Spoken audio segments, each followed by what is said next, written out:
मेरे प्यारे बच्चों, आज मैं कक्षा 7 हिंदी डॉक्टर अब्दुल कलाम के प्रेरक प्रसंग के बारे में बतलाने जा रहा हूं।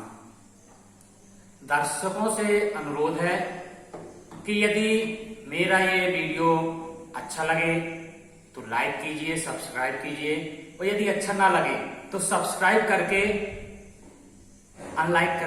डिसलाइक कर दीजिए। भारत के दक्षिण में रामेश्वर जिले का नाम आज विख्यात है। दक्षिण में कौन है? रामेश्वरम।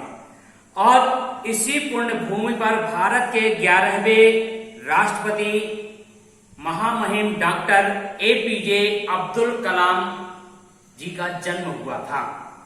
हमारे भारत के 11वें राष्ट्रपति डॉक्टर APJ कलाम, अब्दुल कलाम आजाद 15 अक्टूबर 1931 को अब्दुल कलाम जी का यहीं पे जन्म हुआ था। और इनके जो बचपन की जिंदगी थी, बचपना था, तो इनका बड़ा ही संघर्षमय जीवन था, पर इनके मन में दृढ़ विश्वास था और ये कभी ये नहीं सोचते थे कि हम इस कार्य में असफल होंगे। मन से कार्य करते थे। एक बार यदि असफल हो भी जाते थे तो वो दोबारा उस कार्य में लग जाते थे और उस कार्य में सफलता उनको हासिल होती थी। अब कुछ प्रसंग हम आप लोगों को बतला रहे हैं कि डॉक्टर अब्दुल कलाम बचपन से ही कुशाग्र बुद्धि के थे। कुशाग्र बुद्धि यानी एक बार किसी ने कुछ बतला दिया तो वो उनको भूलती नहीं थी।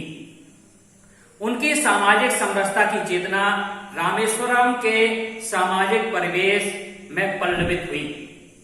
जो उनका बचपन था वो वहां के रीति रिवाजों से संबंधित था और वो ये बात नहीं थी वो मुस्लिम हैं इसलिए वो किसी को नहीं मानते थे। मुस्लिम होने के बावजूद उनकी भगवान राम पर विशेष आस्था थी और वे अपने परिवेश से भी कुछ न कुछ ज्ञान की बातें ढूंढ कर निकाल लेते थे।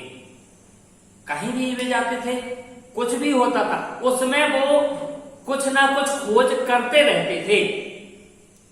उन्होंने विद्यार्थी जीवन में अपने गुरु की डांट फटकार को बुरा नहीं माना। यदि उनके गुरुजी डांटते थे तो उन्होंने आज तक बुरा नहीं माना। उन्होंने ये सोचा कि यदि गुरुजी ने हमें डांटा है तो कुछ ना कुछ हमारे भले के लिए ही है और उनसे वो मार्गदर्शन करते थे और अधिक से अधिक अंक हासिल करके अपना एक नया कीर्तिमान स्थापित करते थे।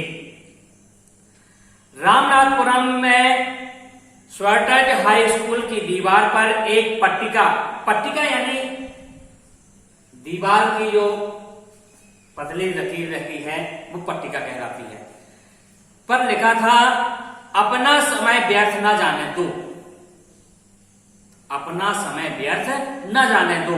कुछ समय मिला है उसमें आप कुछ ना कुछ कार्य करिए।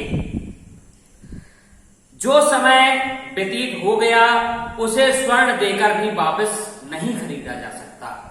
हम आपको 100 रुपए दें कहें कि कल का समय हमें आप दे दो तो नहीं मिल सकता है।